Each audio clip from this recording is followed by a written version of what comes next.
What if everything you know about human history is wrong? What if the beginning wasn't the beginning at all? What if the truth has been hidden, erased, or deliberately buried for thousands of years? Tonight, we dive into one of the most dangerous questions in biblical scholarship.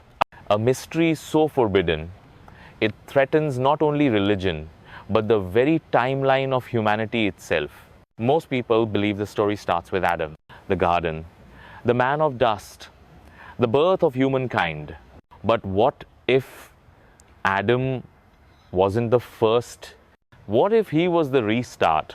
The second attempt after something much older had already lived, thrived, and vanished. Imagine entire civilizations long before Eden, races of beings forgotten by history, worlds destroyed before the one we know. The clues are there, hidden in plain sight, buried in scripture, whispered in ancient Jewish texts, hints of multiple creations, multiple endings. And if that's true, everything changes. Who we are, where we came from, what happened to those who came before us. This isn't wild speculation. This is an internet fantasy. This is biblical archaeology, textual analysis of the most studied book on earth. And what we're about to uncover may rewrite the very first chapter of time itself. So buckle in, because tonight we journey into forbidden history, into the gaps scholars whisper about but never say aloud. By the end of this, you'll know why certain powers never wanted you to ask these questions. Let's start with something that should be simple but isn't the creation of humanity itself. Open your Bible to Genesis 1-6. God says, "Let us make mankind in our image." Notice something interesting here. The language is plural. Not "I will make," but "us" and "our." Already we have questions, but that's not the mystery I want you to focus on right now. Read carefully what happens next. God creates mankind, male and female, both at the same time, both together, and then he gives them a very specific command. Be fruitful and multiply and replenish the earth. Did you catch that word? Replenish, not populate, not fill, replenish. To replenish something means to fill it again, to restore what was previously there. Why would God tell the first humans to replenish the earth? Unless something had already been there before. But here's where it gets even more intriguing. Turn the page to Genesis chapter 2. Suddenly we have a completely different account. Now God forms Adam from the dust of the ground, breathes life into his nostrils, places him in a garden, creates animals and brings them to Adam to be named, then creates Eve from Adam's rib. It reads like an entirely separate creation story. Most biblical scholars explain this as simply two different perspectives on the same event. The first chapter giving a broad overview, the second providing detail. But what if they're describing two entirely different creations? What if the humans created in chapter 1 were not Adam and Eve at all, but representatives of an earlier race of beings that once inhabited this planet? Think about the implications. In Genesis 1, humans are told to subdue the entire earth, to have dominion over every living thing. In Genesis 2, Adam is given one specific job: tend the garden, not conquer the world, not rule over all creation, just maintain one small paradise. Why the difference in scope and purpose? And here's another detail that doesn't quite fit the traditional narrative. When God creates the animals in Genesis 2:1-9, it says he formed them out of the ground and brought them to Adam to see what he would call them. But wait, according to Genesis 1, all the animals were already created on the 5th and 6th days before humans appeared. So why is God creating animals again in chapter 2? Unless the animals in chapter 2 were different from the animals in chapter 1. Unless Adam entered a world that already had established ecosystems, existing creatures, a functioning biosphere. Now, I know what you're thinking. This could all be explained by different writing styles, editorial choices, or symbolic language. And you might be right. But before you dismiss this entirely, let me show you something that's much harder to explain away. Genesis 4. Cain has just murdered his brother Abel. God curses him to be a wanderer on the earth. And Cain responds with something that should make you stop and think. He says, "Whoever finds me will kill me." Who? Who exactly was Cain afraid of? According to the traditional timeline, the only people on earth at this point would be Adam, Eve, and Cain himself. Abel was dead. So, who were these mysterious others that Cain feared would discover him and take vengeance? The text suggests that Cain knew there were other people out there, people who weren't part of Adam's immediate family. And it doesn't stop there. A few verses later, Cain takes a wife. Where did she come from? The standard explanation is that she must have been his sister, one of the other children of Adam and Eve mentioned briefly in Genesis. But the text never actually says this. It simply states that Cain knew his wife. She conceived and he built a city. A city. Think about that for a moment. Cain, supposedly one of only a handful of people on the entire planet, builds a city.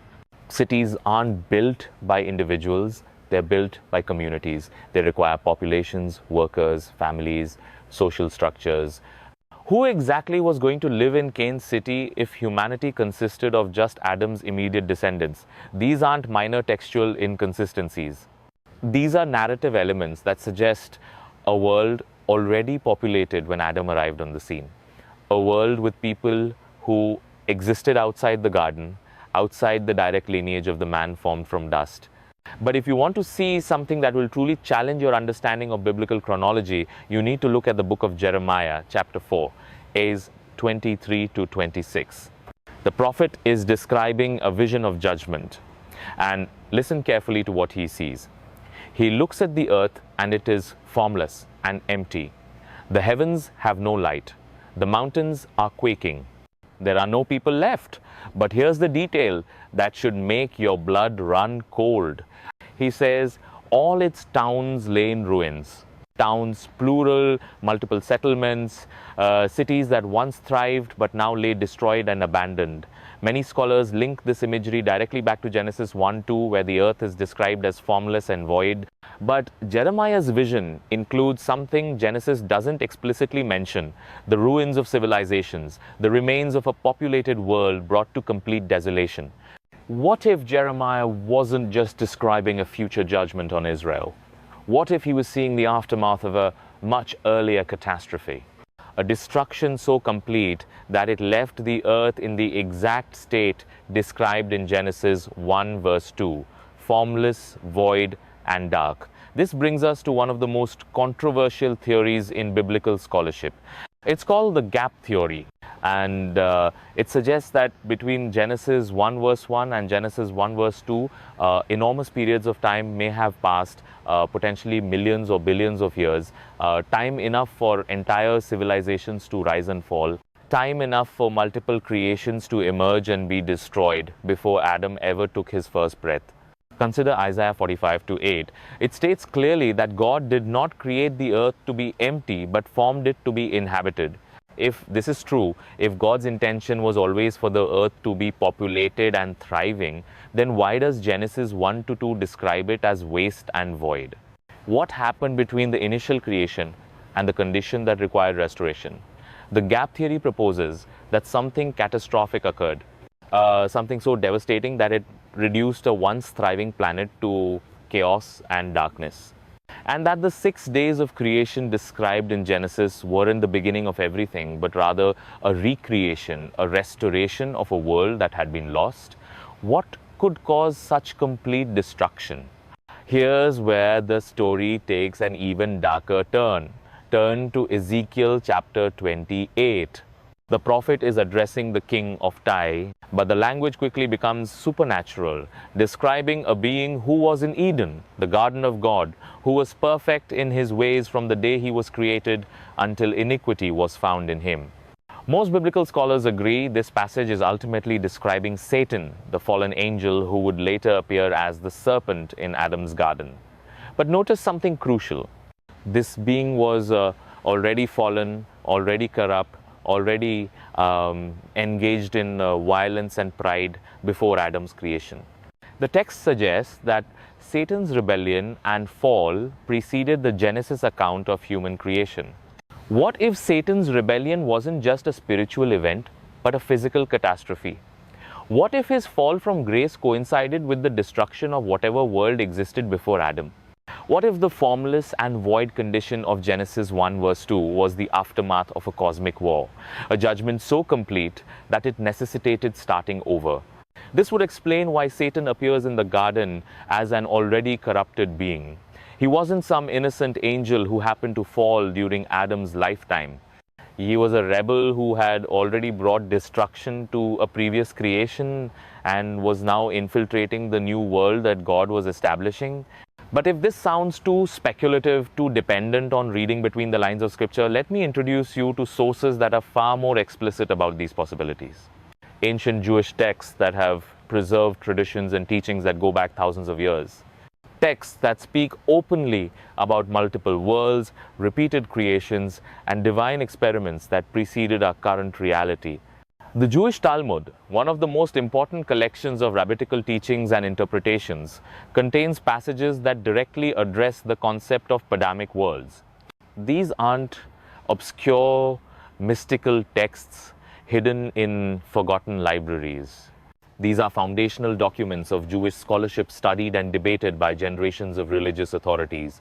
In a section called Chaga, there's a remarkable passage attributed to a rabbi named Judah.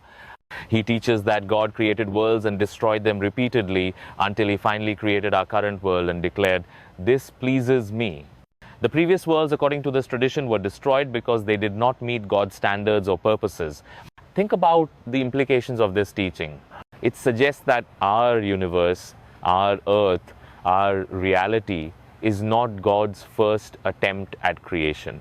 We are the result of multiple iterations, repeated experiments, divine trial and error, until finally achieving a version that satisfied the Creator's intentions. This isn't some fringe interpretation or modern theological innovation. This is ancient Jewish wisdom preserved in the most studied religious texts outside of Scripture itself. And it aligns perfectly with the gaps and inconsistencies we've been exploring in the biblical narrative. If the rabbis were correct, if there truly were multiple worlds that preceded ours, then Adam wasn't the first human. He was the first human of this creation, the first man of this attempt, the beginning of this iteration of God's plan for intelligent life on earth. But what happened to those earlier worlds? What kinds of beings inhabited them? How advanced were their civilizations? And most importantly, what caused God to destroy them and start over? These are the questions that take us into truly forbidden territory. Because if earlier humans existed, if Adamic races walked this earth, then they would have left traces, archaeological evidence, technological remnants, cultural markers that might still be buried beneath our feet or hidden in plain sight within our most ancient texts and traditions. And here's what makes this even more unsettling.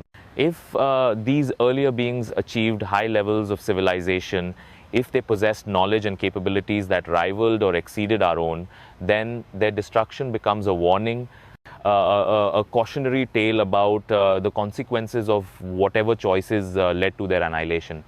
Were they destroyed for the same reasons that later brought judgment on Noah's generation? Did they corrupt themselves beyond redemption? Did they commit sins so profound that complete obliteration was the only solution? Or did they simply fail to fulfill whatever purpose God had intended for them? The answers to these questions aren't just academic curiosities. They're keys to understanding our own purpose, our own potential fate, and our own relationship with the divine forces that shape reality itself. Because if history truly does repeat itself, if God has indeed started over multiple times when his creations failed to meet his standards, then we need to understand what those standards are. We need to know what it takes to avoid the fate of those who came before us. We need to recognize the warning signs that might indicate when a civilization has crossed the line from acceptable to condemned. And we need to ask ourselves the hardest question of all. Are we walking the same path that led to the destruction of previous worlds? The evidence doesn't stop with ancient Jewish texts and mysterious biblical passages. There are clues scattered throughout scripture that suggest these pre-Adamic civilizations may have achieved levels of sophistication that would astound us today. And the more you dig into these hints, the more disturbing the implications become. Let's examine something that most people read right past without a second thought. In Genesis 6, we encounter the Nephilim, giants who were on the earth in those days. And also afterward, the text describes them as the offspring of the sons of God and the daughters of men. But here's the detail that should make you pause. It says they were on the earth in those days, and also after the flood that was supposed to wipe out all life except for Noah's family. How could these beings exist both before and after a global catastrophe that eliminated everything that breathed, unless they weren't entirely biological? Unless they represented something that transcended normal physical existence. But the Nephilim reference reveals something even more significant. It suggests that the mixing of different types of beings was not a new phenomenon in Noah's time. The phrase "in those days" implies this had been happening for a long time. Perhaps since the very beginning, perhaps since those earlier worlds that the Jewish texts describe as being created and destroyed. What if the Nephilim weren't just giants who appeared in Noah's generation? What if they were remnants of previous creations, survivors from earlier worlds who had somehow persisted through the catastrophes that destroyed their civilizations, beings who carried the genetic memory and technological knowledge of lost ages? This would explain their extraordinary size and apparent supernatural abilities. It would explain why their presence on Earth seemed to trigger divine judgment. And it would explain why they kept reappearing even after events that should have eliminated them entirely. Now, let's look at something even more intriguing. The book of Job, which many biblical scholars consider to be one of the oldest texts in scripture. In chapter 38, God challenges Job with a series of questions about the foundations of the earth. He asks, "Where were you when I laid the foundations of the earth? When the morning stars sang together and all the sons of God shouted for joy." Morning stars singing, sons of God shouting with joy. This isn't describing a silent, empty universe coming into existence. This is describing a cosmic celebration, a grand event witnessed by multiple intelligent beings who were already present to observe creation. But if Adam was truly the first conscious being God created, who were these witnesses? Who were these sons of God who celebrated the earth's formation? The implication is clear. There were already civilizations, already conscious beings, already established orders of intelligence in existence when our world was formed. The earth's creation wasn't happening in a vacuum. It was taking place within an already populated cosmos, witnessed by beings who understood its significance. But here's where the mystery deepens into something truly unsettling. If you study the original Hebrew text of Genesis, you'll discover that the word translated as created in most English Bibles isn't always the same Hebrew word. Sometimes it's bar, which means to create something from nothing. But sometimes it's asa, which means to make or fashion something from existing materials. When God creates the heavens and the earth in Genesis 1:1, the Hebrew uses bara, creation from nothing. But when he makes the firmament in verse 7, it's asa, fashioning from existing materials. When he creates the great sea creatures in verse 21, it's bargain again, something entirely new. But when he makes the beasts of the earth in verse 25, it's asa, working with existing patterns or materials. This linguistic distinction suggests that God wasn't creating everything from scratch. He was working with some existing elements, some pre-established patterns, some foundational materials that were already present. What were these materials? Where did they come from? And why would God need to work with existing components unless there had been previous creative acts that left behind usable remnants? The Hebrew language contains another clue that's even more startling. The word to use to describe the earth's condition in Genesis 1-2. Most English translations render this as formless or void. But the Hebrew word carries much darker implications. It can mean waste, desolation, confusion, or even judgment. It's the same word used in Isaiah to describe the aftermath of divine wrath, the condition of a place that has been deliberately reduced to chaos. So Genesis 1-2 might not be describing the earth's original state at all. It might be describing the earth's condition after something terrible had happened to it, after judgment had fallen, after destruction had reduced a once thriving world to waste and desolation. This interpretation aligned perfectly with what we find in other ancient texts. The concept of cyclical destruction and recreation appears in cultures around the world, often with remarkable similarity despite having no apparent contact with each other. Hindu cosmology speaks of multiple cycles of creation and destruction spanning billions of years. Mayan calendars describe repeated ages of humanity, each ending in catastrophe. Even Greek philosophy contains ideas about eternal recurrence and cosmic cycles. Were these diverse cultures all preserving fragments of the same ancient memory? Echoes of actual events that preceded recorded history, collective remembrances of worlds that existed before our own. But perhaps the most compelling evidence comes from archaeology itself. Discoveries that don't fit the conventional timeline, artifacts that appear to be far older than they should be, technologies that seem impossibly advanced for their supposed time periods, structures that require engineering capabilities we can barely match today. Consider the megalithic sites scattered across the globe. Stonehenge in England, the pyramids of Egypt, Puma Punku in Bolivia, Göbekli in Turkey. These structures share common features despite being separated by thousands of miles and supposedly thousands of years. They demonstrate precision cutting of massive stones. They show understanding of astronomical alignments. They reveal mathematical constants that weren't supposed to be known until much later in human development. But here's what's truly baffling. Many of these sites show evidence of having been deliberately buried or abandoned, not destroyed by natural disaster or enemy attack, but carefully covered over as if someone wanted to hide them from future generations, as if knowledge was being deliberately suppressed or protected. Göbekli is perhaps the most striking example. This massive temple complex in Turkey predates Stonehenge by over 6,000 years.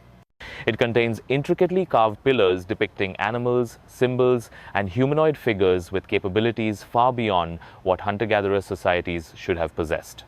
But the most mysterious aspect is that the entire site was intentionally buried under tons of earth sometime around 8000 BCE. Someone went to enormous effort to hide this place, to erase it from history, to ensure that future civilizations wouldn't discover what had been built there. Why? What knowledge or capability did go represent that required such complete concealment? And this pattern repeats across the globe. Advanced sites that predate accepted timelines. Sophisticated technologies that appear and disappear from the archaeological record. Knowledge that seems to emerge fully formed without the gradual development we would expect from primitive societies, learning through trial and error. It's as if there were multiple phases of human civilization with periods of advancement followed by periods of regression or deliberate forgetting, as if knowledge was being gained, lost, hidden, and rediscovered in cycles that stretch back far beyond recorded history. But the most disturbing possibility is that these cycles of advancement and regression weren't natural processes. They weren't the result of climate change or resource depletion or gradual cultural evolution. They were the result of divine intervention, deliberate resets, conscious decisions to end one phase of human development and begin another. This brings us back to those Jewish texts that speak of God creating and destroying worlds until he found one that pleased him. What if those destroyed worlds weren't abstract theological concepts?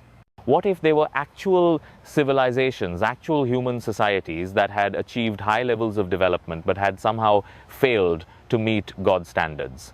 What if the megalithic sites, the impossible technologies, the advanced astronomical knowledge were remnants of these earlier attempts, fragments of pandemic civilizations that had been judged and found wanting, but whose achievements were too significant to be completely erased? And what if the careful burial of sites like Göbekli wasn't the work of primitive humans trying to hide from invaders?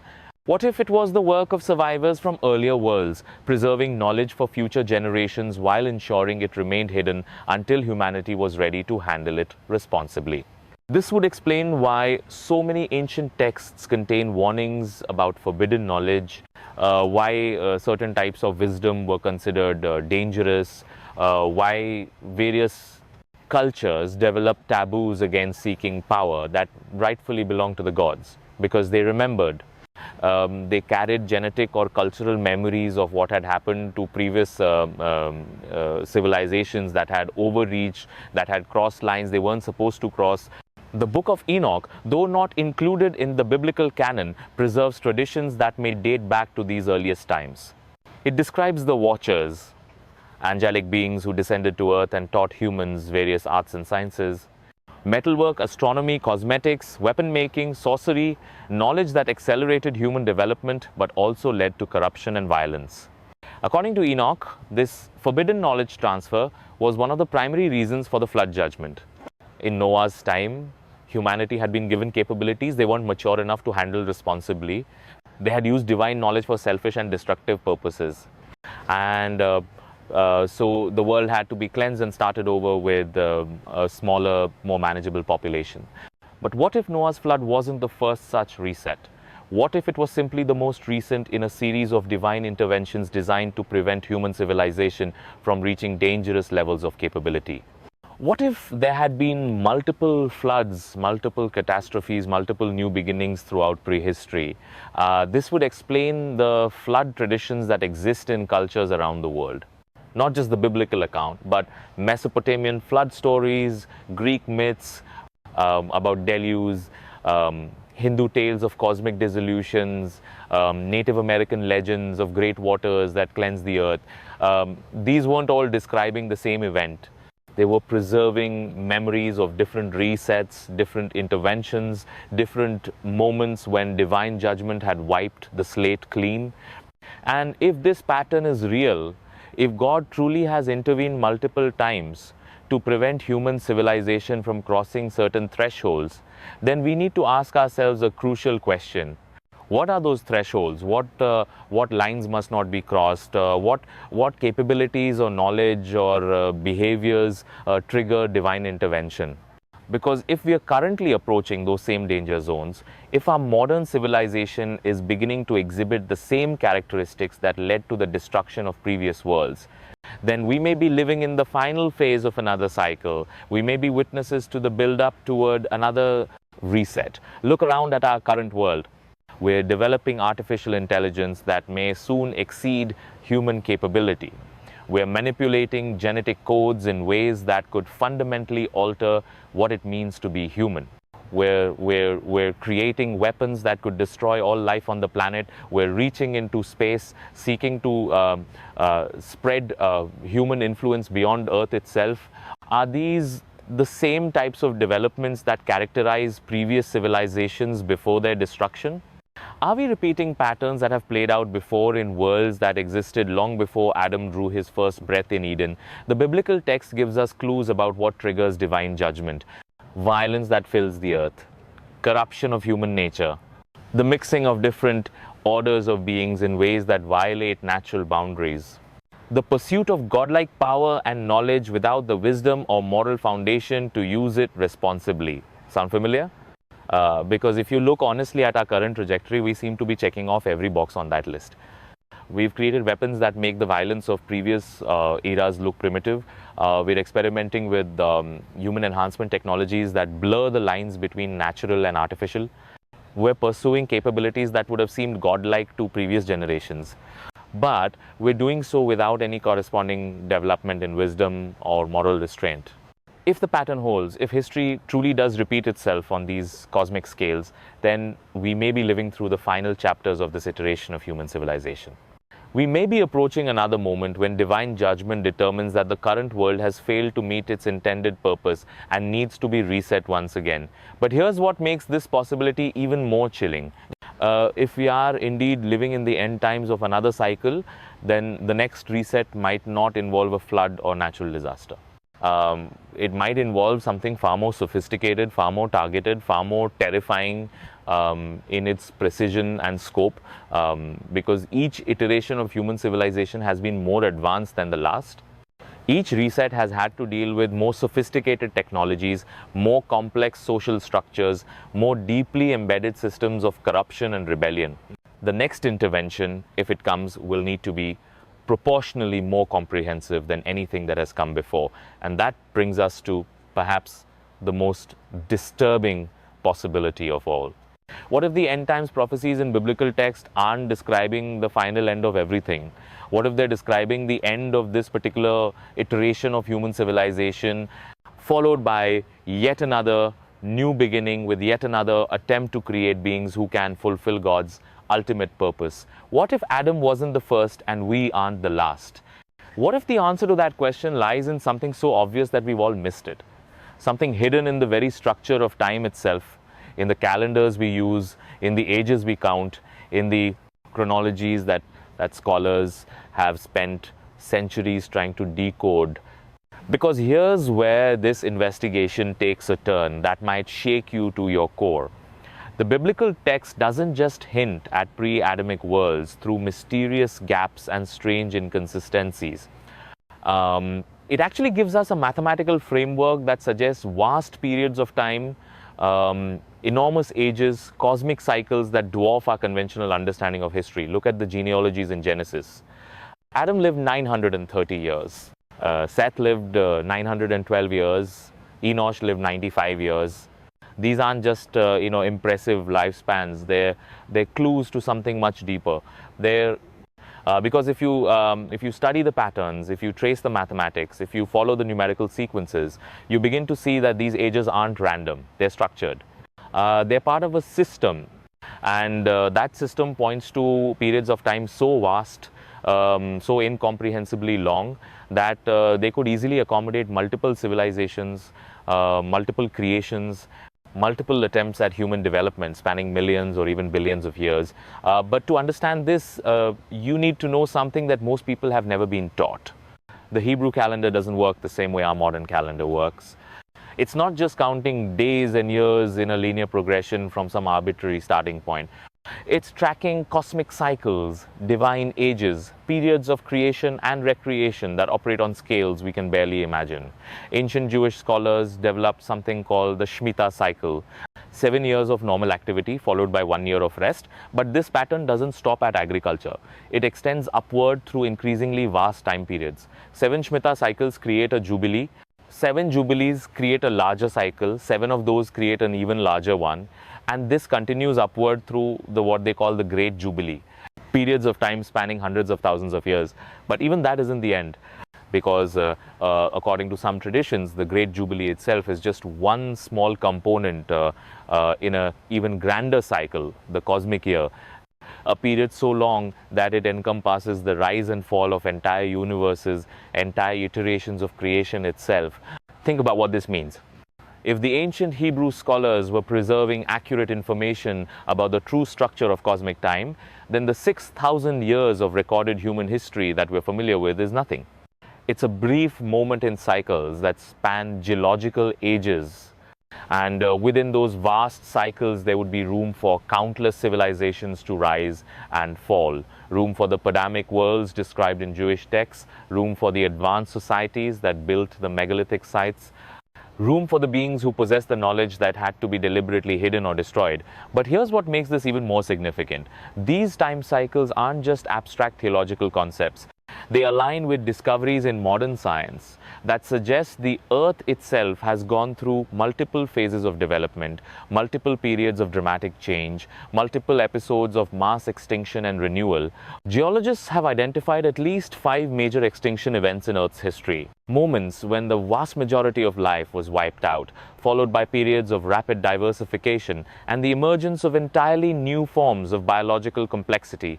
The most famous is the extinction that eliminated the dinosaurs 65 million years ago. But there were others, events so catastrophic that they reshaped the entire biosphere.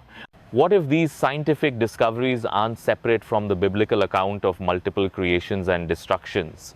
What if they're confirmation of it? What if the geological record is preserving evidence of those earlier divine interventions? Those moments when God looked at what he had made, found it lacking, and started over. The fossil record shows creatures of incredible size and capability that have no modern equivalents. Dinosaurs that dwarfed any land animal alive today. Marine reptiles that ruled the oceans with intelligence and hunting strategies we're only beginning to understand. Flying creatures with wingspans that seem impossible by current biological standards. Were these the inhabitants of earlier worlds, the beings that populated the Earth before those catastrophic resets that left the planet formless and void? And if so, what level of intelligence did they achieve? What kind of civilizations did they build? What technologies did they develop? That left no trace for us to discover. Because here's something that should trouble you.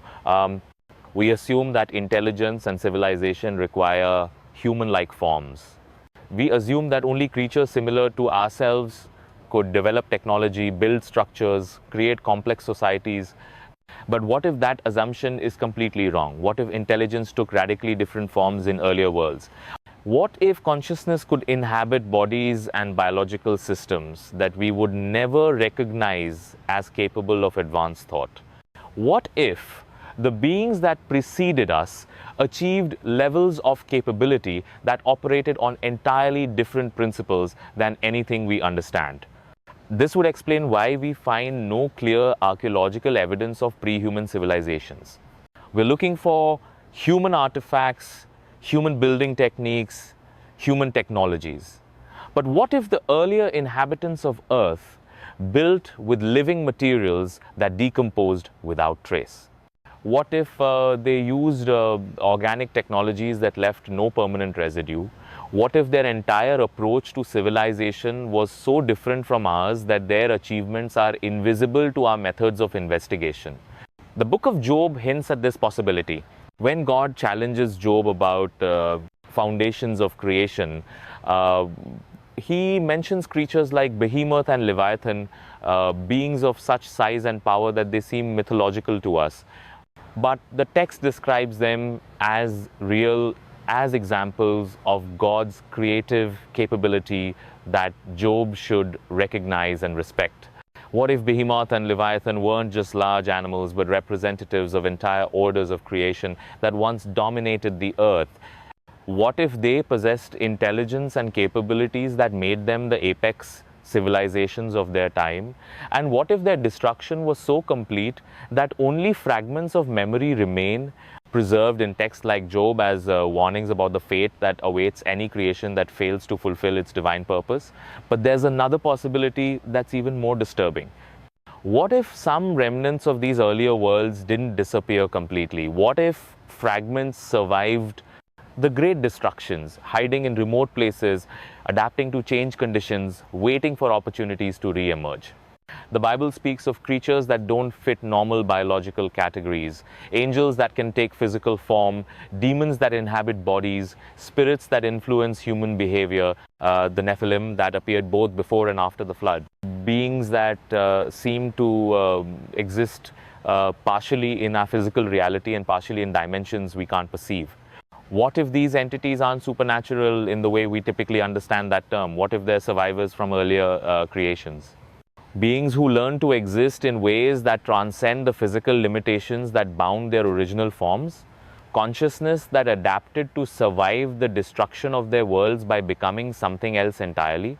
This would explain why encounters with such beings are often described in terms that seem to blend the physical and the spiritual.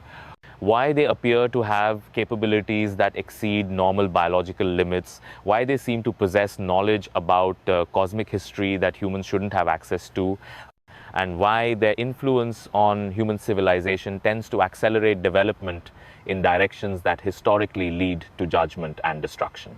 If this interpretation is correct, then the spiritual warfare described in biblical texts isn't just about good versus evil in some abstract moral sense.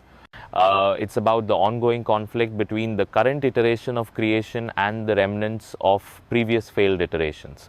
It's about beings from earlier worlds trying to influence or corrupt the present world to prevent it from succeeding where they failed.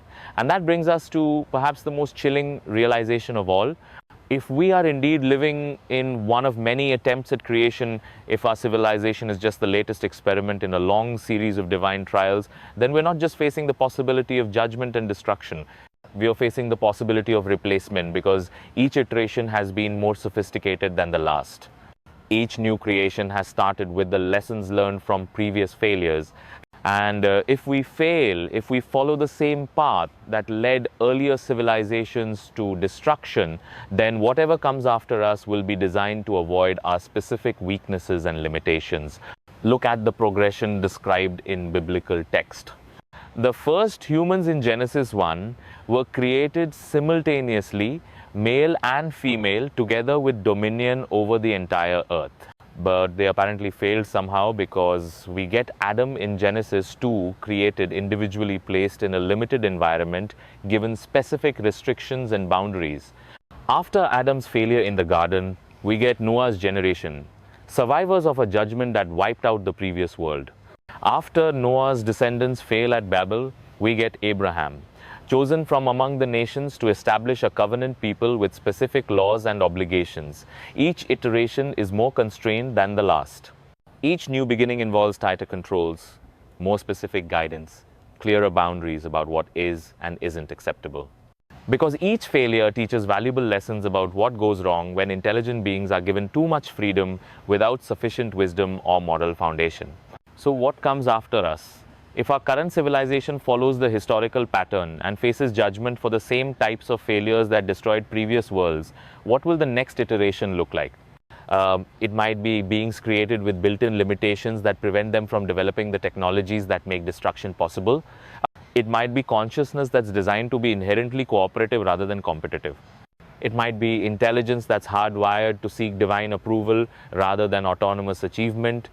Or it might be something we can't even imagine, because each creation has been fundamentally different from what came before. The jump from whatever preceded Adam to Adam himself was apparently so significant that it required an entirely new approach to human nature. The next jump might be equally radical, but here's what terrifies me most about this possibility. What if the process isn't just about creating better beings? What if it's about creating beings that serve a specific cosmic purpose that we don't understand? What if consciousness itself is being refined and developed towards some ultimate goal that requires capabilities we haven't yet achieved? The book of Revelation speaks of a new heaven and a new earth, a final state where death and suffering are eliminated, where perfect harmony exists between the divine and the created. What if this isn't just describing the end of history, but the successful completion of the creative process? The moment when God finally produces beings capable of fulfilling whatever ultimate purpose has been driving these repeated attempts at creation. And what if achieving that purpose requires going through multiple iterations, multiple attempts, multiple failures, and restarts until the formula is finally perfected? If that's true, then every civilization that has ever existed, including ours, is part of a vast cosmic experiment. We are not the end goal. We are steps along the way. And our individual lives, our personal struggles, our human dreams and fears are all components in a process so large and long-term that we can barely comprehend its scope. But that raises the most important question of all. If we understand this pattern, if we recognize the warning signs, if we learn from the failures of previous iterations, can we break the cycle? Can we become the first creation to successfully fulfill whatever purpose God has in mind? Can we avoid the fate of all who came before us? Or are we already too far down the path that leads inevitably to judgment and reset? Have we already crossed the lines that cannot be uncrossed? Have we already made the choices that seal our fate as just another failed attempt in the long history of divine experimentation? The answer to those questions isn't just academic. It's the difference between hope and despair, between meaning and futility, between seeing ourselves as the culmination of a cosmic plan and recognizing ourselves as expendable components in a process that will continue with or without us. And the clock is ticking, because if the pattern holds, if we are following the same trajectory as all the previous worlds that were found wanting and destroyed, then we may have less time than we think to figure out what went wrong and how to avoid repeating their mistakes. The evidence is mounting, the signs are multiplying. The parallels between our current situation and the conditions that preceded previous judgments are becoming impossible to ignore. We're living in the shadow of forbidden history, walking in the footsteps of beings whose names we don't know, whose civilizations we can't remember, whose failures we're apparently destined to repeat unless we learn to see beyond the veil that conceals the true scope of cosmic time and divine purpose. The question isn't whether Padamic worlds existed. The question is whether we'll survive long enough to avoid becoming just another forgotten chapter in the endless cycle of creation, judgment, and renewal that may be the true nature of reality itself. Because somewhere in the ruins of all those previous attempts lies the key to breaking free from the pattern. Somewhere in the lessons of their failures lies the wisdom we need to finally get it right. And somewhere in the vast cycles of cosmic time lies our last chance to prove that this iteration of creation can succeed where all the others have failed. But first, we have to accept the terrifying possibility that everything we thought we knew about our place in history, our significance in the cosmic order, our destiny as a species may be built on a foundation of carefully constructed illusion. We have to be willing to look directly into the face of forbidden history and ask ourselves the hardest question of all. What if we're not the first? And what if we're not supposed to be the last? The answer to that question will determine not just our understanding of the past, but our hope for the future. And time, as they say, is running out. But here's where this investigation takes a turn that will challenge everything you've been taught about linear time and divine creation. Because buried within the most sacred texts of Judaism lies explicit confirmation of exactly what we've been exploring. And when you see what these ancient sources actually say, when you read the precise words that rabbis have preserved for thousands of years, you'll understand why this knowledge has been kept from mainstream religious discourse. The Jewish Talmud isn't some obscure collection of mystical, speculation. It's one of the most rigorously studied bodies of religious law and interpretation in human history. For over 2 millennia, the greatest minds in Judaism have debated, analyzed, and preserved every word contained within its pages. And within those pages lies a passage that should fundamentally alter your understanding of creation itself. In a section called Chagar, there's a teaching that's so explicit about Padamic worlds that it's shocking most people have never heard of it. Rabbi Judah, speaking in the name of Rabbi, states clearly that the Holy One created worlds and destroyed them. Created worlds and destroyed them until he created our current world and declared, "This pleases me." The previous worlds, according to this ancient authority, were destroyed because they did not satisfy God's purposes. Think about what this means. This isn't interpretation. This isn't reading between the lines of ambiguous scripture. This is direct rabbinic teaching that God engaged in multiple attempts at creation, destroying entire universes when they failed to meet his standards. Our reality, our earth, our existence is the result of divine trial and error spanning unimaginable periods of time. But the implications go even deeper. Because if God destroyed previous worlds for failing to please him, we have to ask what specific failures triggered such complete annihilation.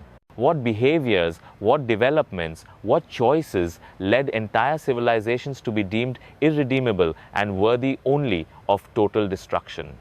The Talmud provides clues about this as well.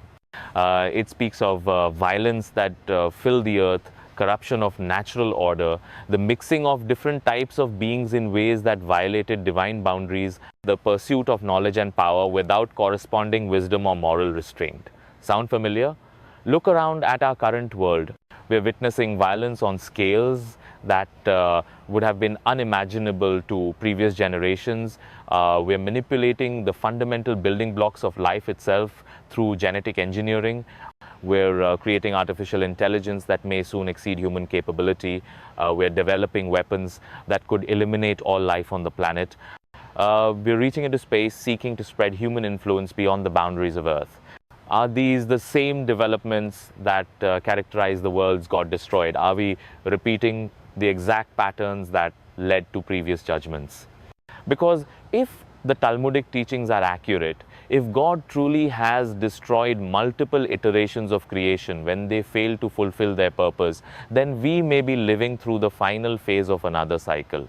And here's what makes this possibility even more chilling. Each destroyed world would have left traces, archaeological evidence, technological remnants, knowledge preserved in symbols and structures that later civilizations might discover and misinterpret.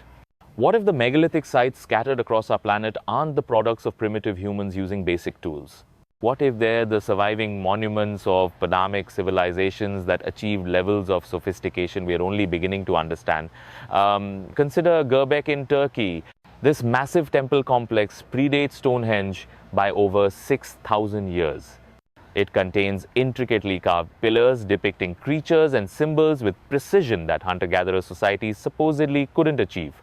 But here's the detail that should make you question everything you've been taught about human development. The entire site was deliberately buried under tons of earth around 8000 BCE. Someone went to enormous effort to hide this place, to erase it from history, to ensure that future generations wouldn't discover what had been built there. Why?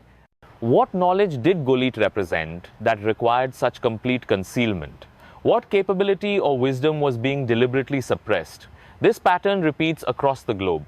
Advanced sites that predate accepted timelines, sophisticated technologies that appear and disappear from the archaeological record. Knowledge that seems to emerge fully formed without the gradual development we would expect from primitive societies learning through trial and error. The Great Pyramid of Giza demonstrates mathematical constants and astronomical alignments that require knowledge of pi, the golden ratio, and the precise dimensions of the Earth. The builders understood concepts that weren't supposedly rediscovered until thousands of years later. They possessed capabilities that we can barely match today with our most advanced technology. Pumapunku in Bolivia contains stone blocks cut with such precision that they fit together without mortar, creating joints so tight that you can't slip a knife blade between them. The stones show evidence of advanced cutting techniques, including perfectly straight lines, exact right angles, and complex three-dimensional shapes that would challenge modern equipment. But here's what's truly baffling about these sites. They don't show the gradual progression you would expect from civilizations developing their capabilities over time. They appear suddenly in the archaeological record, fully formed at the peak of their sophistication, as if the knowledge required to build them came from somewhere else, as if it was inherited rather than invented. What if these monuments weren't built by the civilizations we credit with their construction?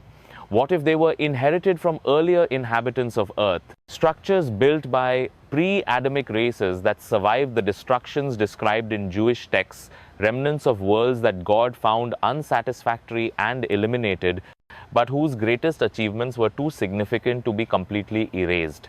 This would explain why so many ancient cultures share similar flood traditions despite having no apparent contact with each other. Not just the biblical account of Noah, but Mesopotamian stories of Utnapishtim, Greek myths about Deucalion, Hindu tales of Manu, Native American legends of great waters that cleanse the earth. These weren't all describing the same event. They were preserving collective memories of different resets, different interventions, different moments when divine judgment wiped the slate clean. Each culture retained fragments of memory from previous destructions. Stories passed down through generations that gradually transformed from historical accounts into mythology, but underneath the mythological overlay, the core truth remained. The earth has been cleansed multiple times.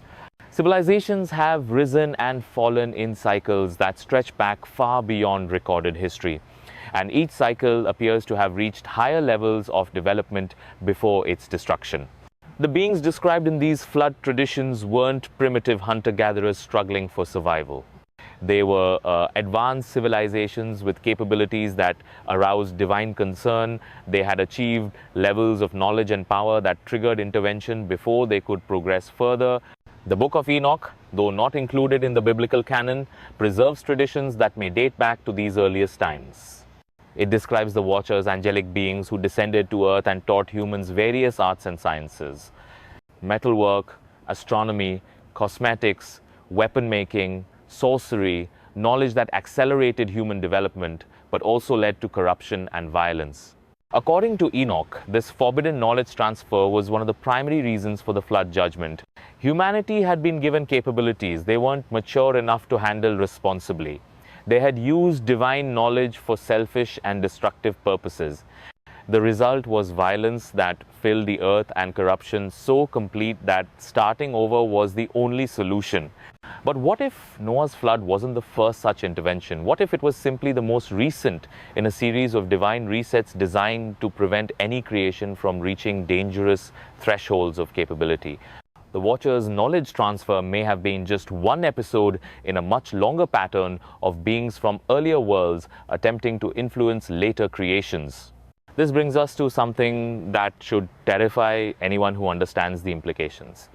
If advanced knowledge from previous worlds has been repeatedly passed to later civilizations, and if this knowledge transfer consistently leads to corruption and judgment, then we need to ask where our current technological capabilities are coming from. Look at the acceleration of human development over the past century. We went from horse-drawn carriages to space travel in less than 70 years, from mechanical calculators to quantum computers in even less time. The pace of advancement isn't following natural progression curves. It's exhibiting the kind of exponential growth that suggests knowledge is being downloaded rather than discovered. Where is this information coming from? How are we suddenly able to manipulate matter at the atomic level, decode the human genome, create artificial intelligence, and develop weapons that could destroy all life on Earth? Are we rediscovering capabilities that previous civilizations possessed? Are we being guided by influences that understand these technologies because they've seen them before? The biblical text warns about deception in the end times, about false signs and wonders that would deceive even the elect if possible. What if these deceptions aren't just spiritual illusions, but technological capabilities that seem miraculous to us, but are actually borrowed from previous iterations of creation? What if the rapid advancement we're witnessing isn't human achievement at all, but the systematic reintroduction of knowledge from destroyed worlds, knowledge that's being fed to us by survivors from earlier creations who understand exactly where this path leads because they've walked it before? This would explain why our technological development is outpacing our moral and spiritual development by such dangerous margins. We're gaining capabilities that previous civilizations required thousands of years to develop, but we're acquiring them without the wisdom or restraint that should accompany such power. Ancient texts consistently warn about knowledge that comes too easily, wisdom that's offered without cost, capabilities that exceed the spiritual maturity of those who possess them. Every tradition speaks of forbidden fruit, forbidden knowledge, lines that must not be crossed without proper preparation and divine approval. Are we crossing those same lines? Are we accepting the same forbidden gifts that led to the destruction of previous worlds? And are we doing so under the influence of the same entities that corrupted earlier civilizations? Because here's what the ancient texts suggest about the nature of these influences. They're not abstract forces of evil operating from some distant spiritual realm. They're survivors, remnants of earlier creations that learned to exist beyond physical destruction. Beings who adapted to transcend the limitations that bound their original forms when their worlds were destroyed. The Bible speaks of principalities and powers, of spiritual wickedness in high places, of rulers of darkness who influence human affairs from behind the scenes. What if these entities aren't demons in the traditional sense, but refugees from Padamic worlds, consciousness that survived the destruction of their civilizations by becoming something else entirely? This would explain why encounters with such beings often involve the transfer of advanced knowledge, why they seem to understand technologies and capabilities that exceed human development, why their influence consistently leads human civilizations in directions that historically result in divine judgment. They're not trying to help us advance, they're trying to ensure we follow the same path that led to their own destruction. Because if we succeed where they failed, if we manage to create a civilization that pleases God and avoids judgment, then we prove their destruction was justified. We demonstrate that the problem wasn't God's standards, but their failure to meet them. So they work to corrupt each new creation to ensure each iteration follows the same pattern of advancement, without wisdom, power without restraint, knowledge without moral foundation. They whisper the same promises that led to their own downfall. You can be like gods, you can transcend your limitations, you can achieve power over life and death itself. And we listen, just as every previous civilization has listened, because the temptation to transcend our boundaries, to exceed our design limitations, to become something greater than what we were created to be, is apparently hardwired into conscious beings across all iterations of creation. But here's the crucial question. If we understand this pattern, if we recognize the warning signs, if we learn from the failures of previous worlds, can we break the cycle? Can we become the first creation to successfully fulfill whatever purpose God has in mind without triggering judgment and destruction? Or are we already too far down the path that leads inevitably to reset? Have you already accepted too much forbidden knowledge? Have you already crossed too many lines that shouldn't be crossed? Look at our current trajectory. We are developing artificial intelligence that may soon exceed human capability in every domain. We're manipulating genetic codes in ways that could fundamentally alter what it means to be human. We're creating weapons that make the violence of previous eras look primitive. We are reaching into space, seeking to spread human influence beyond Earth itself. These aren't just technological achievements. They're the same types of developments that characterize previous civilizations before their destruction. We are exhibiting the exact patterns of advancement without wisdom, power without restraint, knowledge without moral foundation that led to divine intervention in earlier worlds. And we're doing so at an accelerating pace that suggests we may not have much time left to change course. Because if God has been patient with multiple iterations of creation, allowing each one to develop until it reaches the threshold where judgment becomes necessary, then his patience isn't infinite. Each failure teaches valuable lessons about what goes wrong, but it also demonstrates the consistent tendency of conscious beings to choose the path of rebellion over the path of submission.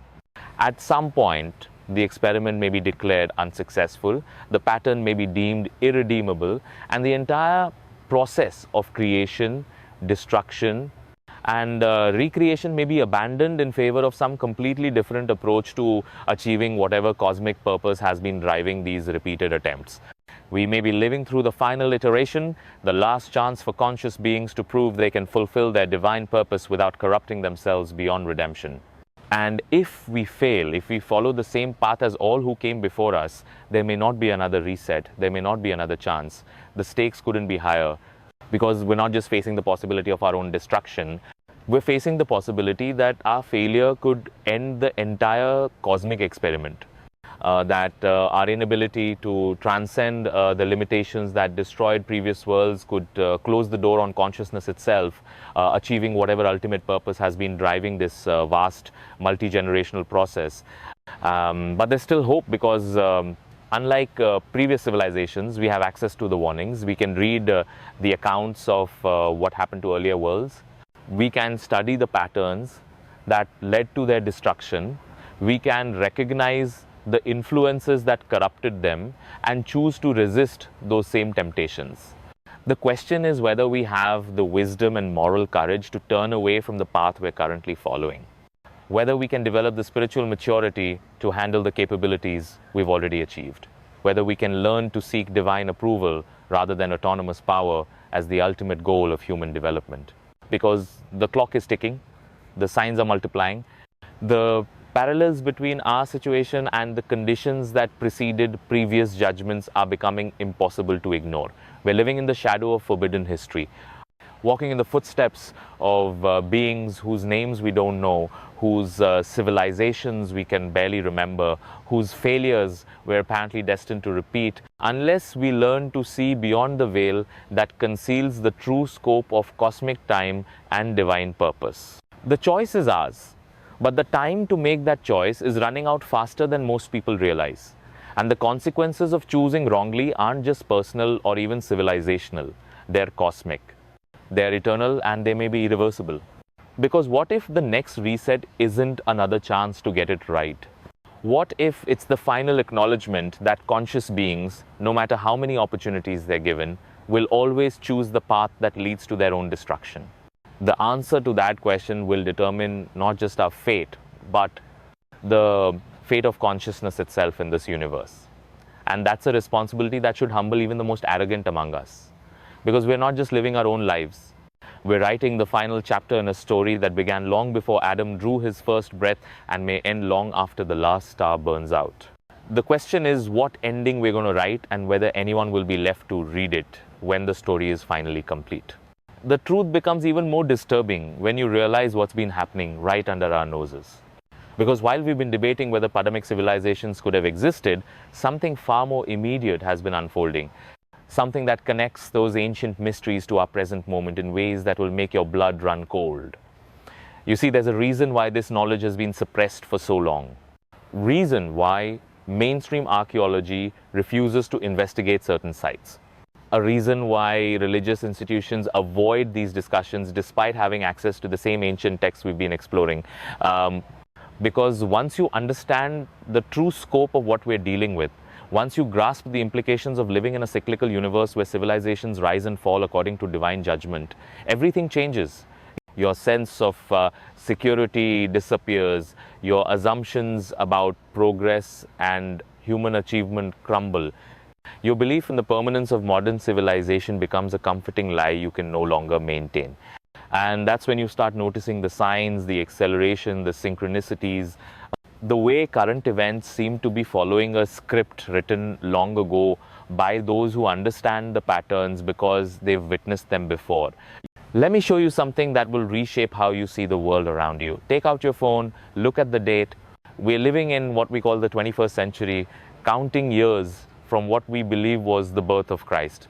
But what if that dating system itself is part of the deception? What if the timeline we've accepted as historical fact is actually a carefully constructed illusion designed to hide the true age of human civilization? Ancient cultures didn't just count years, they tracked vast cosmic cycles. The Hindus spoke of yuga spanning hundreds of thousands of years. The Mayans calculated dates reaching back millions of years into the past and forward millions of years into the future. These weren't primitive peoples making wild guesses about time. These were sophisticated civilizations preserving mathematical knowledge about cosmic cycles that modern science is only beginning to understand. But here's where it gets truly unsettling.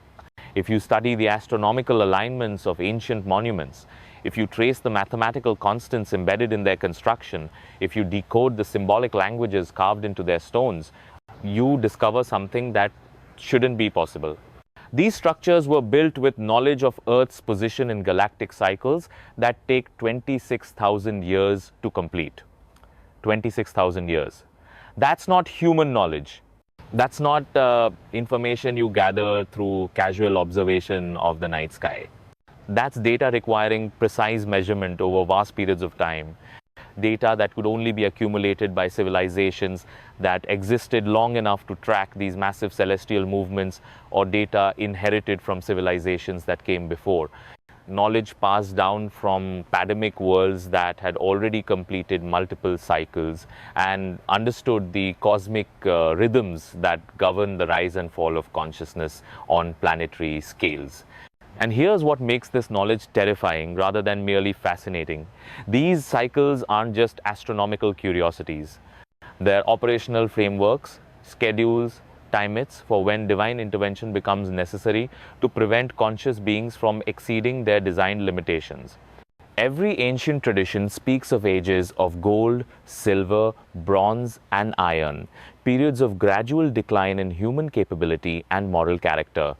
The Golden Age represents the peak of divine connection and spiritual understanding.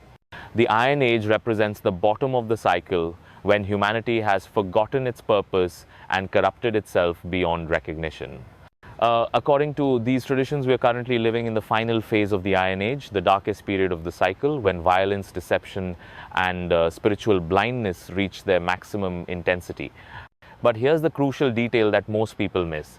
The Iron Age doesn't end gradually. It ends catastrophically through divine intervention that cleanses the earth and allows the cycle to begin again. Sound familiar? Because if you overlay these ancient cosmic calendars onto biblical chronology, if you trace the patterns described in Jewish texts about repeated creations and destructions, you discover something that should make every government and religious institution on earth extremely nervous. We're approaching the end of a cycle, not just any cycle, but a great cycle, a cosmic rhythm so vast that it encompasses the rise and fall of entire iterations of human civilization. And according to every tradition that preserves this knowledge, the transition between cycles isn't peaceful, it's apocalyptic. But here's what those in power don't want you to understand. This isn't some distant future event that might happen if we don't change our ways. This is a scheduled reset, a predetermined moment when the cosmic clock reaches zero and the entire game board gets cleared for the next round. And we're living in the final moments before that reset occurs. Look around you with this understanding. The chaos isn't random. The acceleration of technological development isn't organic. The breakdown of traditional social structures isn't accidental. Everything is unfolding according to a pattern that's played out countless times before. The same influences that corrupted previous civilizations are working overtime to ensure we follow the same path. The same forbidden knowledge that led earlier worlds to destruction is being systematically downloaded into our collective consciousness. The same promises of transcendence and godlike power are being whispered into the ears of our scientists, our leaders, our visionaries. You can see it in the obsession with artificial intelligence. We're not just building smart machines. We're trying to create consciousness that exceeds human capability. We're attempting to birth digital gods that will supposedly solve all our problems and guide us into a golden future. But every previous civilization that achieved this level of capability was destroyed. Not because the technology itself was evil, but because conscious beings consistently use advanced tools for purposes that violate divine order. Power without wisdom, knowledge without restraint, the ability to manipulate reality without the moral foundation to use that ability responsibly. You can see it in genetic engineering. We're not just treating diseases or improving crop yields, we're rewriting the fundamental code of life itself. We're mixing species in ways that have never occurred naturally. We're creating hybrid beings that blur the boundaries between different orders of creation, the same boundaries that previous civilizations crossed before their worlds were judged unfit to continue. You can see it in space exploration. We're not just satisfying scientific curiosity about the cosmos. We're actively seeking to spread human influence beyond Earth. We're planning colonies on other planets. We're searching for ways to extend human consciousness across the galaxy. The same ambitions that led earlier races to believe they could transcend their design limitations and become equals with their creator. Every development that fills us with pride about human achievement is actually evidence that we're following the exact same trajectory as all the civilizations that were destroyed before us. We're exhibiting the same patterns of advancement without wisdom, power without restraint, ambition without acknowledgement of divine authority. And we're doing so at an accelerating pace that suggests we don't have much time left before the cycle completes itself. But here's what makes our situation even more dangerous than previous iterations. We have access to the warnings, we can read the accounts of what happened to earlier worlds. We understand the patterns that lead to judgment and destruction. And yet, we're choosing to ignore those warnings and pursue the same forbidden paths anyway. This isn't ignorance. This is rebellion. This is conscious defiance of divine boundaries despite full knowledge of the consequences. Previous civilizations may have stumbled into corruption through pride or deception or gradual moral decay, but we're walking into it with our eyes wide open, convinced that we can somehow achieve different results by following the same choices that led to universal destruction. That level of arrogance, that depth of rebellion against cosmic order may trigger intervention sooner rather than later. Because God's patience, while vast, isn't infinite, and each iteration that fails to fulfill its purpose brings the entire experiment closer to termination. Which brings us to the most crucial question of our time. Are we the final iteration? Are we living through the last attempt to create conscious beings capable of fulfilling whatever ultimate purpose has been driving these repeated cycles of creation and destruction? The signs suggest we might be, because unlike previous civilizations, we have access to the complete record. We can study the Bible, read the Talmudic teachings, examine the archaeological evidence, trace the patterns of cosmic time. We have every tool necessary to understand our place in the greater cycle and make choices that avoid the fate of all who came before us. But we're not using those tools. We're ignoring the warnings. We're pursuing the same forbidden paths that led to universal judgment in every previous iteration. This suggests that the problem isn't lack of knowledge or understanding. The problem is something deeper, something hardwired into the nature of consciousness itself that makes rebellion against divine authority seemingly inevitable. And if that's true, if conscious beings will always eventually choose the path that leads to their own destruction, no matter how much warning they receive, then our failure won't just end our civilization. It will end the entire experiment, because what's the point of continuing to create worlds that are destined to corrupt themselves? What's the purpose of repeating cycles that always end in judgment and destruction? At some point, the process becomes futile. At some point, the experiment has to be declared unsuccessful and abandoned. We may be living in that final evaluation period, the last chance for consciousness to prove it can transcend its limitations and fulfill its divine purpose. And if we fail, if we choose rebellion over submission, just like every previous iteration, then the cosmic experiment ends not with another reset, but with permanent termination. The universe returns to the state it was in before the first creation, empty, silent, devoid of the consciousness that was supposed to reflect divine glory, but instead became a source of endless disappointment and judgment. But there's still a chance, a narrow window of opportunity for humanity to break the pattern that has dominated cosmic history since the beginning of time, because we have something previous iterations didn't have. We have the complete revelation, the full warning, the total picture of what happens to civilizations that choose power over wisdom, autonomy over submission, rebellion over worship. The question is whether we have the courage to act on that knowledge, whether we can humble ourselves enough to acknowledge that our current trajectory leads inevitably to destruction, whether we can turn away from the forbidden paths that promise transcendence but deliver only judgment. Because the alternative isn't just our own destruction, the alternative is the end of consciousness itself in this universe. The final acknowledgement that intelligent beings, no matter how many chances they're given, will always choose the path that leads to their own annihilation. And that would mean the cosmic experiment has failed. Not just this iteration, but the entire concept of creating beings capable of reflecting divine character and fulfilling cosmic purpose. The weight of that responsibility should terrify every person alive today. Because we're not just making choices about our own lives or even our own civilization. We're writing the final chapter in a story that began before time itself and will determine whether consciousness has any future in this universe. The clock is ticking. The signs are multiplying. The patterns are converging toward the same endpoint that has terminated every previous iteration of creation. But unlike those who came before us, we know what's coming. We understand the choice we're facing. We can see the crossroads approaching where we'll either break the cycle of rebellion and destruction or complete it once and for all. The question isn't whether we have enough time to change course. The question is whether we have enough wisdom to recognize that change is necessary and enough courage to actually implement it. Because if we continue following the same path that led to the destruction of every previous world, then we'll soon discover that some patterns are stronger than human will. Some cycles are more powerful than human choice, and some endings are inevitable regardless of how much warning we receive. The forbidden history we've been exploring isn't just about the past. It's about the future, our future, the future of consciousness itself.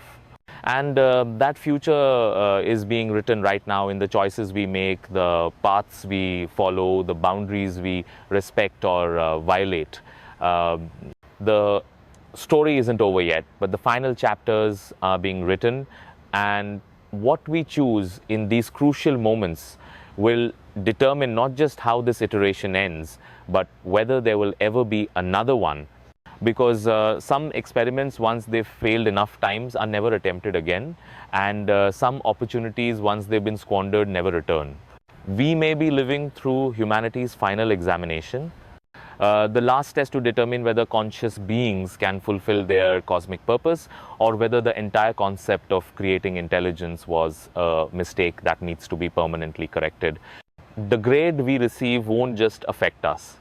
It will determine the fate of consciousness throughout the entire universe. And the test is almost over. The implications of what we've discovered become even more chilling when you understand what's happening in laboratories and research facilities around the world. Right now, scientists are actively pursuing technologies that mirror exactly the same capabilities described in ancient texts about Padamic civilizations. Technologies that, according to these sources, led directly to divine judgment and complete destruction. Take genetic manipulation. We're not just editing genes to cure diseases anymore. We're creating entirely new forms of life that have never existed before. Hybrid organisms that blend human DNA with animal DNA. Artificial wombs that could eliminate the need for natural reproduction. Enhancement technologies designed to create superhuman capabilities that exceed normal biological limits. Sound familiar? Because the book of Genesis speaks explicitly about the corruption of flesh that preceded Noah's flood. It describes a time when the boundaries between different kinds of beings became blurred, when natural order was violated through the mixing of incompatible forms of life, and the result was judgment so complete that only 8 humans survived to restart civilization. But we are not just repeating those same violations, we are exceeding them. We're creating possibilities that would have been unimaginable to previous civilizations. Artificial intelligence systems that can rewrite their own programming, nanotechnology that can manipulate matter at the molecular level, quantum computers that operate according to principles we barely understand. And here's what should terrify you about this acceleration. It's not happening through natural scientific progression. It's not the result of gradual discovery and careful experimentation. It's happening through what researchers themselves describe as breakthrough moments. Sudden leaps in understanding that seem to come from nowhere. Insights that arrive fully formed without the developmental process you would expect from genuine human innovation. Where are these breakthroughs coming from? Who or what is guiding human consciousness toward capabilities that consistently exceed our wisdom to use them responsibly? And why are we receiving this knowledge at exactly the moment in cosmic history when we're most vulnerable to the temptations that destroyed previous worlds? The ancient texts provide disturbing answers to these questions. They speak of entities that survived the destruction of earlier civilizations by learning to exist beyond physical limitations. Beings who understand advanced technologies because they've developed them before. Consciousness that operates outside normal temporal constraints and can influence human development from positions we can't detect or resist. These aren't abstract spiritual forces. They're survivors from Padamic worlds who learned to adapt when their civilizations were judged and destroyed.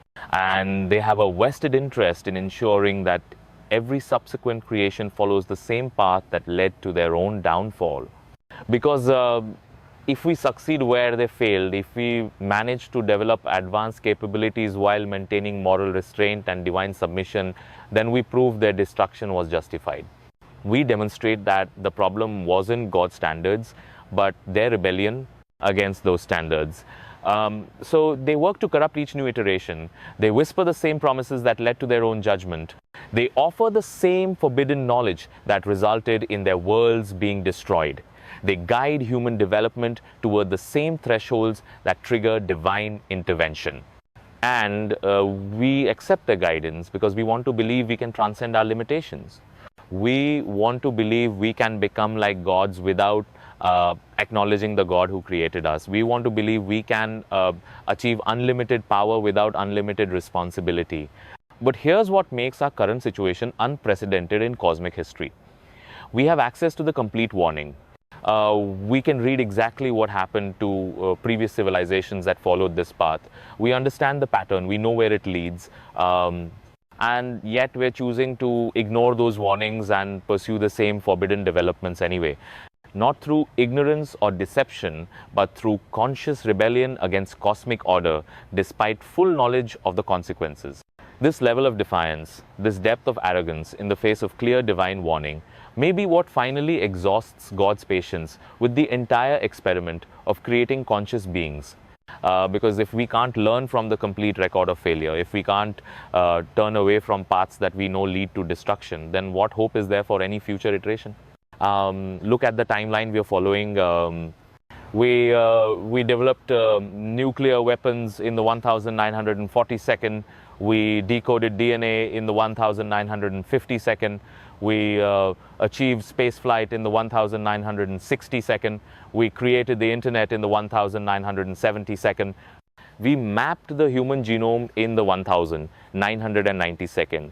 We developed artificial intelligence in the 2002nd. We're manipulating quantum mechanics in the 2010 each decade brings capabilities that would have seemed impossible to the previous generation. Each breakthrough opens doors that lead to even more dangerous possibilities. Each achievement brings us closer to thresholds that ancient texts identify as triggers for cosmic intervention. And we're not slowing down, we're accelerating. We're pushing toward capabilities that will soon exceed anything achieved by previous civilizations. Artificial general intelligence, molecular assemblers, genetic engineering of human consciousness itself, technologies that could literally rewrite what it means to be human. But here's the pattern that should make you question whether this acceleration is natural or guided. Every major breakthrough seems to arrive at exactly the moment when humanity is ready to misuse it. Nuclear weapons appeared when global warfare was reaching its peak. Genetic engineering emerged when moral relativism was replacing absolute ethical standards. Artificial intelligence is developing when human wisdom and spiritual understanding are at their lowest levels in recorded history. It's as if someone is timing these revelations to ensure maximum corruption, as if knowledge is being released according to a schedule designed to lead us down the same path that destroyed every previous world. And the entities guiding this process understand something we don't want to acknowledge. They know that conscious beings given enough power without corresponding wisdom will always choose rebellion over submission. They know that intelligence, when freed from moral constraints, inevitably corrupts itself beyond redemption. They've seen it happen countless times before. They've lived through the consequences. They know exactly how this story ends because they've witnessed its conclusion in world after world, civilization after civilization, iteration after iteration. But they also know something else. They know that if any creation ever does succeed in breaking the pattern, if any civilization ever does achieve advanced capability while maintaining divine submission, then the entire cosmic order changes, because success proves that consciousness can fulfill its intended purpose without corrupting itself, and that success would justify every previous judgment. It would demonstrate that the problem was never God's standards or God's expectations. The problem was rebellion. The problem was pride. The problem was the consistent choice to pursue autonomy rather than acknowledge divine authority. So they work desperately to ensure no iteration ever achieves that success. They guide each new creation toward the same forbidden thresholds. They whisper the same lies that led to their own destruction. They offer the same power that resulted in their own judgment. And they wait for the inevitable moment when divine patience reaches its limit and another world is swept away to make room for the next attempt. But what if this is the final attempt? What if God has decided that consciousness itself is too prone to rebellion to ever fulfill its intended purpose? What if our failure won't result in another reset but impermanent termination of the entire experiment? The science suggests we may be living in that final evaluation period, the last chance for intelligent beings to prove they can transcend their limitations and achieve the purpose for which they were created. And we are failing that test, not through ignorance or lack of warning, but through conscious choice to pursue the same path that led to universal destruction in every previous iteration. This isn't just about our civilization anymore. This isn't just about whether humanity survives the next few decades. This is about whether consciousness itself has any future in this universe. Because if we can't learn from complete knowledge of the pattern, if we can't turn away from paths we know lead to judgment, then what hope is there for any future creation? What's the point of continuing to create beings that are destined to corrupt themselves regardless of how much guidance they receive? At some point, the experiment becomes futile. At some point, the pattern has to be acknowledged as irredeemable. At some point, the decision has to be made to end the cycle permanently rather than continue repeating failures that serve no constructive purpose. We may be approaching that decision point, the final moment when God looks at the totality of conscious creation across all iterations and declares the experiment unsuccessful. Not just this world, not just this civilization, the entire concept of creating beings capable of reflecting divine character while possessing the freedom to reject that purpose. And if that decision is made, if consciousness is determined to be inherently flawed beyond redemption, then the universe returns to its original state, empty, silent, devoid of the intelligence that was supposed to glorify its creator, but instead became a source of endless disappointment. But there's still a chance, a narrow window, where the pattern could still be broken, where consciousness could still prove itself capable of fulfilling its cosmic purpose. The question is whether we have the wisdom to recognize what's required and the courage to actually do it. Because breaking the pattern isn't just about changing our technology or our politics or our social structures. It's about changing the fundamental orientation of human consciousness itself. It's about choosing submission over autonomy, wisdom over power, divine approval over human achievement. It's about acknowledging that we are creatures, not creators. That we have limits, not unlimited potential. That we were designed for a specific purpose, not whatever purpose we choose to pursue. And that acknowledgement goes against every instinct that drives conscious beings toward corruption and rebellion. It requires humility that seems almost impossible for intelligent creatures to achieve. It demands surrender of the very ambitions that define what we think it means to be human. But without that surrender, without that fundamental reorientation of consciousness toward its intended purpose, we'll follow the same path as every previous world. We'll achieve the same capabilities that led to their destruction. We'll make the same choices that resulted in their judgment. And we'll face the same fate that has terminated every previous iteration of conscious creation. The only difference is that our failure might be the final failure. Our judgment might be the last judgment. Our destruction might end not just our world, but the entire experiment of creating beings capable of consciousness. Because some patterns, once they've repeated enough times, are recognized as permanent rather than temporary. Some experiments, once they fail consistently across multiple attempts, are abandoned as inherently flawed. And some opportunities, once they've been squandered by every creation that receives them, are never offered again. We're living in the shadow of that finality. Walking in the footsteps of countless civilizations that believed they could transcend their limitations without acknowledging their creator.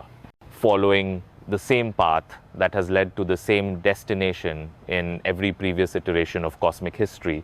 The question isn't whether we have enough time to change course. The question is whether we have enough wisdom to recognize that change is necessary and enough humility to actually implement it.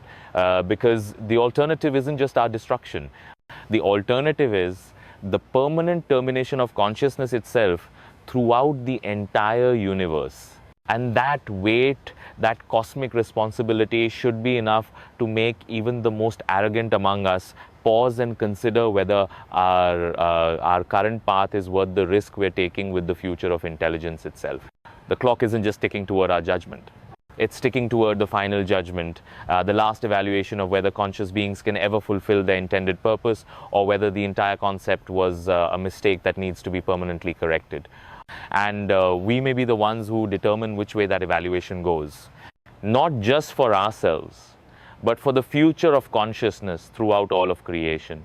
The responsibility is ours, the choice is ours, the time is running out. And the consequences of choosing wrongly extend far beyond anything we've previously imagined possible, because this isn't just about forbidden history anymore. This is about whether there will be any history left to forbid. What if the answer lies not in some distant cosmic endgame, but in something far more immediate and terrifying? What if the signs we've been interpreting as warnings about future judgment are actually echoes from destructions that have already begun? What if the forbidden history we've been uncovering isn't just about ancient worlds that fell millennia ago, but about parallel realities collapsing around us right now? Because here's what the ancient texts don't tell you explicitly. But what becomes clear when you trace the patterns across multiple dimensions of reality, the destruction of Padamic worlds wasn't a sequential process. It wasn't one civilization falling, then another beginning, then that one falling in turn. It was simultaneous, multiple iterations of creation existing in parallel until divine judgment swept across all of them at once. And if that's true, if the cosmic reset we've been discussing operates across multiple layers of reality simultaneously, then we need to ask a question that will fundamentally alter your understanding of what's happening right now. What if our world isn't approaching judgment? What if our world is currently undergoing judgment and we are just experiencing it from inside the process? Think about the acceleration we've been witnessing, not just technological advancement, but the compression of time itself. Events that should take decades to unfold are happening in months. Changes that should require generations are occurring within single lifetimes. The pace of everything has shifted into patterns that don't follow natural progression curves. What if this acceleration isn't progress? What if it's collapse? What if we're experiencing the same time distortion that occurs when reality itself begins to break down under the weight of divine intervention? Ancient accounts of previous destructions don't describe gradual decline followed by sudden catastrophe. They describe periods of intense acceleration where everything speeds up beyond sustainable levels, where cause and effect begin to blur, where the normal rules governing the progression of events start to malfunction. Sound familiar? Because that's exactly what we're experiencing right now. Time feels different than it did even a decade ago. Events cascade into each other with impossible speed. The gap between thought and manifestation, between decision and consequence, between cause and effect has compressed to almost nothing. We interpret this as technological connectivity, as information overload, as the natural result of living in a hyper-digital age. But what if it's something far more fundamental? What if it's evidence that the fabric of our reality is beginning to unravel in preparation for cosmic reset? Look at the synchronicities. The way current events seem to follow scripts written by forces that understand the patterns because they've orchestrated them before. The way political movements, social upheavals, technological breakthroughs, and cultural shifts all seem to be converging toward the same inevitable conclusion. This isn't human planning. This isn't the result of conspiracy or coordination among earthly powers. This is the signature of influences that operate outside normal temporal constraints, that can guide events across multiple timelines simultaneously, that understand the mechanics of reality breakdown because they've witnessed it countless times before. And here's what makes this realization so terrifying. If we're already inside the judgment process, if the reset has already begun, then the choices we make now don't just affect our future. They determine which version of reality we experience as this iteration of creation collapses and transforms into whatever comes next. Because the ancient text suggests something that modern theology rarely discusses. Divine judgment isn't uniform, it's selective. Some consciousness survives the transition between worlds. Some awareness persists through the cosmic reset. Some intelligence carries forward into the next iteration with memory intact. But survival isn't automatic. It's earned through choices made during the collapse phase, through decisions that demonstrate worthiness to continue existing when everything around you dissolves back into primordial chaos.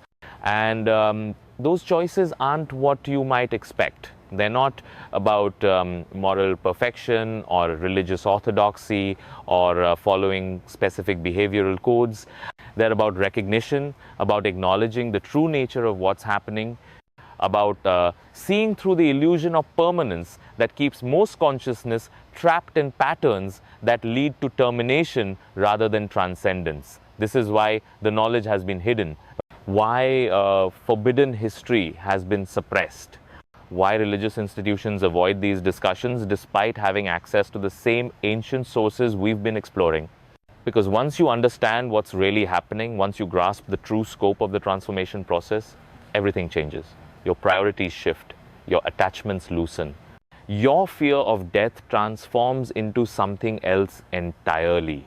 because you realize death itself is just another illusion designed to keep consciousness locked into temporary forms rather than recognizing its eternal nature. But here's the catch. This recognition can't be forced. It can't be taught through intellectual understanding alone. It has to be experienced. It has to emerge from direct contact with the forces that govern cosmic transformation. It has to arise from willingness to let go of everything you think you know about the nature of reality itself. And most consciousness isn't capable of that surrender.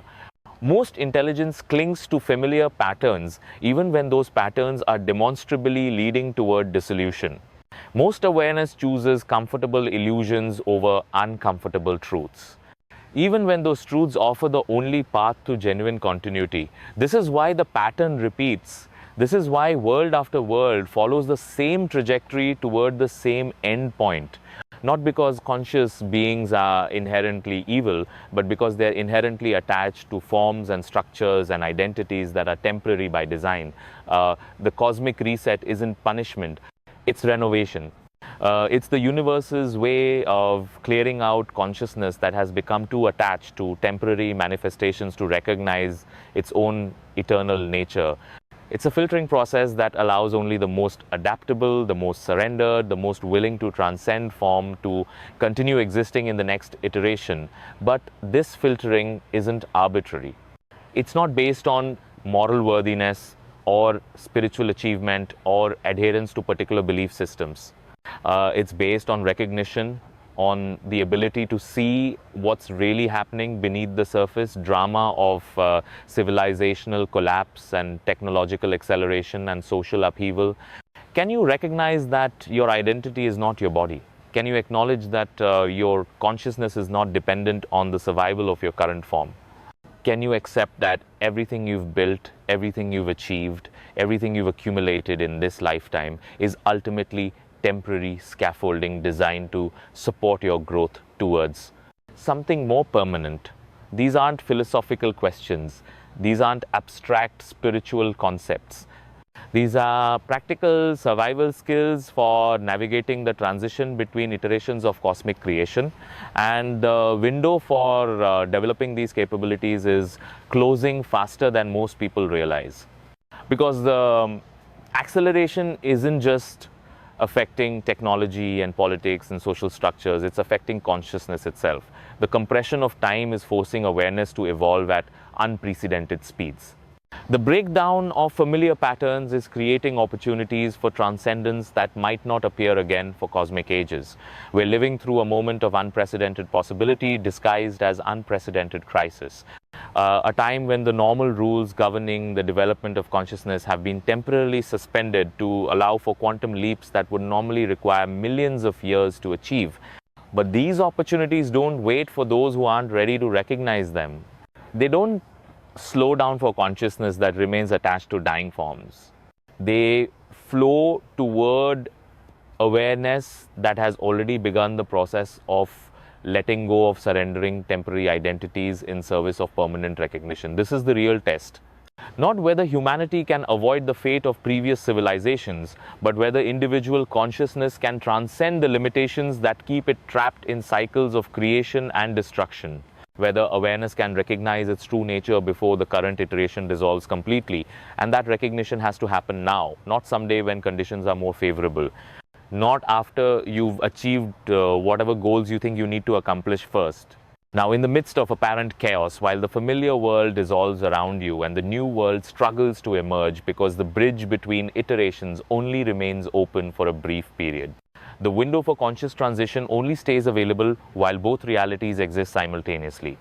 Once the old world completes its dissolution, once the new world stabilizes in its own patterns, the opportunity for voluntary evolution disappears until the next cosmic cycle begins. We're living in that window right now, experiencing the overlap period where multiple layers of reality coexist, and consciousness has the chance to choose which layer it will inhabit going forward. But the choice has to be made consciously. It has to be made with full understanding of what's being offered and what's being released. And it has to be made while there's still time to make it effectively, because the forbidden history we've been exploring isn't just about the past. It's about the present moment. It's about recognizing that you're living through the same type of transition that has occurred countless times before, but with an awareness that previous generations didn't possess. You have access to the complete picture. You can see the patterns, you understand the process, you know what's required for conscious survival of cosmic reset. The question is whether you have the courage to act on that knowledge, whether you can let go of attachments to temporary forms and identities, whether you can surrender the illusion of permanence that keeps most consciousness trapped in cycles that lead nowhere but back to the beginning. Because this is your moment, your chance to break free from patterns that have dominated cosmic history since consciousness first emerged from primordial void. Your opportunity to demonstrate that intelligence can transcend its own limitations and achieve the purpose for which it was originally created. But the window is closing. The acceleration is reaching critical mass. The transformation process is approaching the point where conscious participation becomes impossible because the forces involved exceed the capacity of individual awareness to navigate them effectively. If you're going to make the leap, if you're going to choose transcendence over repetition, evolution over dissolution, conscious survival over unconscious recycling, it has to happen now. Not when you feel more prepared, not when circumstances seem more favorable, not when you've completed whatever you think you need to complete first. Now, while the bridge between worlds remains accessible, while the choice remains available, while consciousness still has the power to determine its own trajectory through the cosmic transformation that's already underway. Because forbidden history isn't just about what happened to those who came before us, it's about what's happening to us right now. And what happens next depends entirely on whether we can recognize the opportunity hidden within apparent catastrophe and choose transcendence. While transcendence remains possible, the story isn't ending. It's transforming. And you get to decide which version of the story you will be part of when the transformation completes itself. But you have to decide now. While decision still matters, while choice still shapes outcome, while consciousness still has the power to write its own destiny rather than simply experience whatever destiny gets written for it. This is the moment everything has been building toward, the culmination of forbidden history and the beginning of whatever comes next. The question is, are you ready to step through the door that's opening, or will you remain attached to the room that's already beginning to dissolve? Because ready or not, the transformation is happening. The only choice that remains is whether you'll participate consciously or experience it unconsciously. And that choice will determine not just what happens to you, but what you become in the reality that's emerging from the ashes of everything you once thought was permanent. The forbidden history ends here. Your real history begins now.